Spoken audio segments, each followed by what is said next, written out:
அனைவருக்கும் வணக்கம். எல்லாம் வல்ல ஸ்ரீ சத்குரு சாய்நாதரின் அருளோடும் வராகி அன்னையின் அருளோடும் நம் வேண்டுதல்கள் அனைத்தும் நிச்சயம் நிறைவேறும் நம்பிக்கையுடன் தொடர்ந்து வழிபட்டு கொண்டே வாங்க.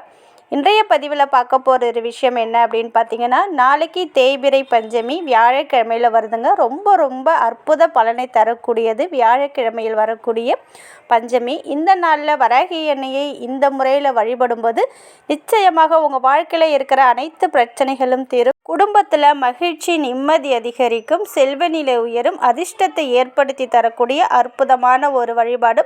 அந்த வழிபாடு எப்படி செய்யணும் அப்படின்னு பார்க்க போகிறதுக்கு முன்னாடி இது வரைக்கும் நம்ம சேனலை நீங்கள் சப்ஸ்கிரைப் பண்ணலைன்னா பண்ணிக்கோங்கம்மா. அப்படியே பக்கத்தில் இருக்கிற பெல்லைக்கானை கிளிக் பண்ணுங்கள். அப்போ தான் நான் போடுற வீடியோ நோட்டிஃபிகேஷனில் வரும். என்னோடய பதிவுகள் உங்களுக்கு பலனுள்ளதாக இருந்துச்சுன்னா ஒரு லைக் கொடுங்கம்மா. நாளைக்கு பஞ்சமி திதி எப்போ ஆரம்பிக்குது அப்படின்னு பார்த்தீங்கன்னா, அதிகாலையிலேயே 4:19 மணிக்கு ஆரம்பித்து மறுநாள் காலை 6:22 முடிவடைகிறது. நாளைக்கு முழுக்க பஞ்சமி திதி இருக்குது. அதனால் இந்த வழிபாடை நாளை காலையில் பிரம்ம முகூர்த்தத்துலேயும் பண்ணலாம், இல்லைன்னா காலை ஒரு 10 மணிக்குள்ளே இந்த வழிபாடை பண்ணலாம். அப்படி பண்ண முடியாத சூழ்நிலை இருந்தால் மாலை நேரத்தில் 6 மணிலேருந்து இரவு 10 மணிக்குள்ளே இந்த வழிபாடை தாராளமாக பண்ணலாம். வராகி அன்னைக்கு இரவு நேர வழிபாடு தான் மிகவும் சிறந்தது. அதனால் நாளைக்கு மாலை நேரத்தில் இந்த ஒரு வழிபாடை நீங்கள் தொடங்கலாம். வீட்டில் ஃபோட்டோ சிலை வச்சுருந்தீங்கன்னா சிலைக்கு நீங்கள் அபிஷேகம் பண்ணணும். நாளைக்கு பார்த்தீங்கன்னா மஞ்சளால் அபிஷேகம் பண்ணுங்கள். ரொம்ப அற்புத பலனை, செல்வ வளத்தை ஏற்படுத்தி கொடுக்கும். கஸ்தூரி மஞ்சள் இருந்ததுன்னா மிகவும் சிறப்பு. நாட்டு மருந்து கடையில் கூட கிடைக்கும். கஸ்தூரி மஞ்சள் வாங்கிட்டு வராகி அன்னைக்கு மஞ்சள் அபிஷேகம் பண்ணுங்கள், குங்கும அபிஷேகம் பண்ணுங்கள். சப்போஸ் உங்களுக்கு கஸ்தூரி மஞ்சள் கிடைக்கலனா சாதாரண விரலி மஞ்சளையே நீங்கள் மஞ்சள் தூளையே அபிஷேகம் நீங்கள் பண்ணலாம் அம்மாவுக்கு.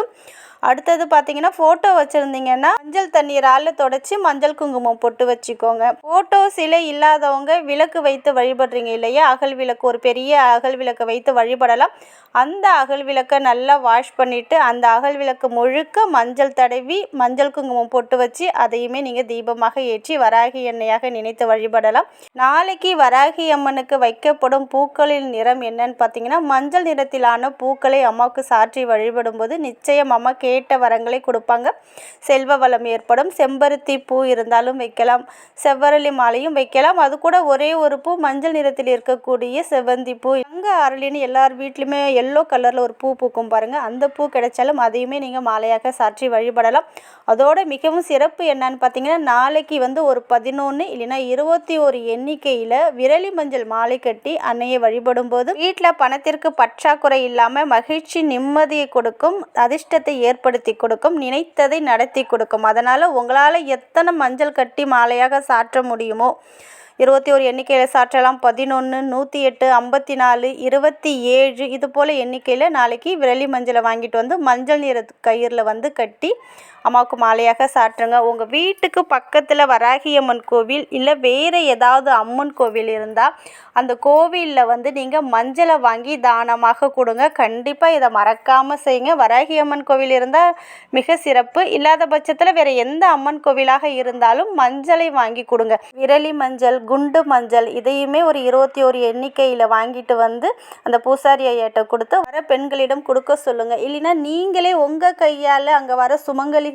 உங்கள் கையால் விரலி மஞ்சள் இல்லைன்னா குண்டு மஞ்சளை அவங்களுக்கு நீங்கள் தானமாக கொடுக்கும்போது தீர்க்க சுமங்கலி வரத்தை அம்மா நமக்கு கண்டிப்பாக கொடுப்பாங்க. அது மட்டும் கிடையாதுங்க, குடும்பத்தில் மகிழ்ச்சி அதிகரிக்கும், ஒற்றுமை அதிகரிக்கும். அதே போல் தடைப்பட்ட அனைத்து காரியங்களும் நீங்கள் சுப நிகழ்ச்சிகள் தொடங்க ஆரம்பிக்கும். அதனால் இந்த ஒரு வழிபாடையுமே நாளைக்கு மறக்காமல் பண்ணுங்கள்.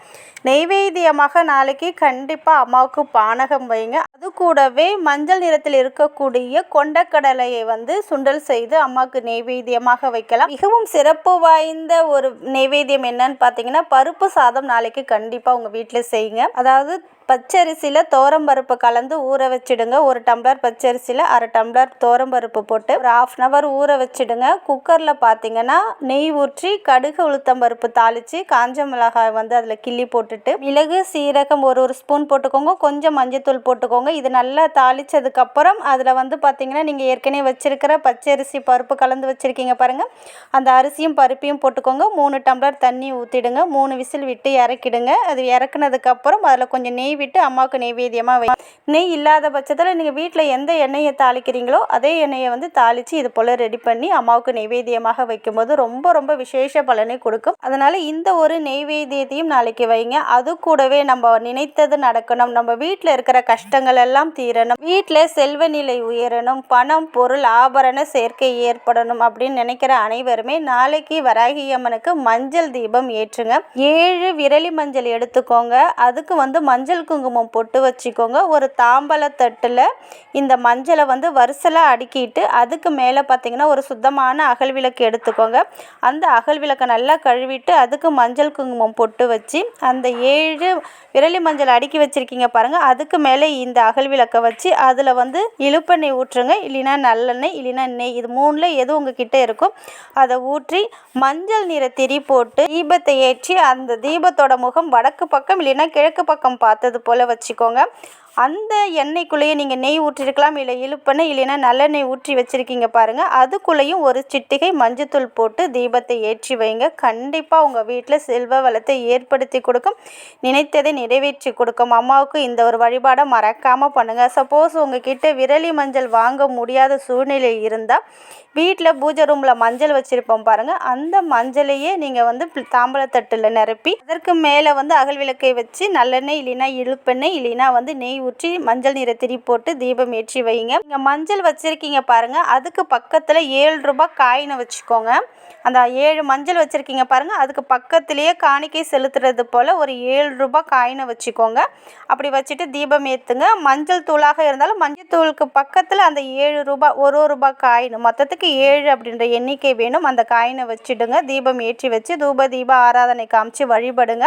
நீங்கள் ஏற்றிய தீபம் தானாக குளிரணும். தானாக குளிர்ந்ததுக்கு அப்புறம் அந்த விரலி மஞ்சள் இருக்க பாருங்கள், அந்த 7 மஞ்சளையும் எடுத்து அந்த 7 ரூபாய் காயினையும் எடுத்து ஒரு சிகப்பு கலர் துணி இல்லைன்னா மஞ்சள் கலர் துணியில் வந்து ஒரு மூட்டையாக கட்டி நீங்கள் பணம் காசு நகையெல்லாம் வைக்கிறீங்க பாருங்கள், அந்த இடத்துல வச்சுக்கோங்க. ஏதாவது பிஸ்னஸ் பண்ணுறீங்கன்னா அங்கே இருக்கிற கல்லாப்பேட்டிலையும் இதை நீங்கள் வைக்கலாம். 1 மாதம் முழுவதும் அங்கேயே இருக்கட்டும். 1 மாதம் கழித்து வர வளர்பிறை பஞ்சமி இல்லை தேய்பிறை பஞ்சமி அன்னைக்கு அதில் இருக்கிற மஞ்சள் எல்லாத்தையுமே நீங்கள் ஓடுற தண்ணியில் விட்டுடுங்க. இல்லைன்னா ஏதாவது ஒரு மரத்துக்கு அடியில் இருக்கிற மண்ணில் இந்த மஞ்சளை போட்டு மூடி விட்டுடுங்க. கால்படாத இடமா பார்த்து மூடி விட்டுட்டு அந்த 7 ரூபாய் காயினை ஏதாவது ஒரு அம்மன் கோவிலில் காணிக்கையாக செலுத்திடுங்க. அவ்வளோதாங்க. இப்படி ஒரு முறை நீங்கள் வழிபட்டு பாருங்கள். கண்டிப்பாக உங்கள் குடும்பத்தில் இருக்கிற அனைத்து பிரச்சனைகளும் தீரும், மகிழ்ச்சி நிம்மதி அதிகரிக்கும், செல்வ நிலைக்கு குறைவில்லாமல் பணத்தடை இல்லாமல் வருமானம் வந்து கொண்டே இருக்கும். நல்ல ஒரு சுபிக்ஷமான வாழ்க்கையை இது ஏற்படுத்தி கொடுக்கும். அதனால் மறக்காமல் இந்த வழிபாடை பண்ணி பாருங்கள். நிச்சயம் உங்கள் வாழ்க்கையில் நல்லது மட்டுமே நடக்கும். நன்றி.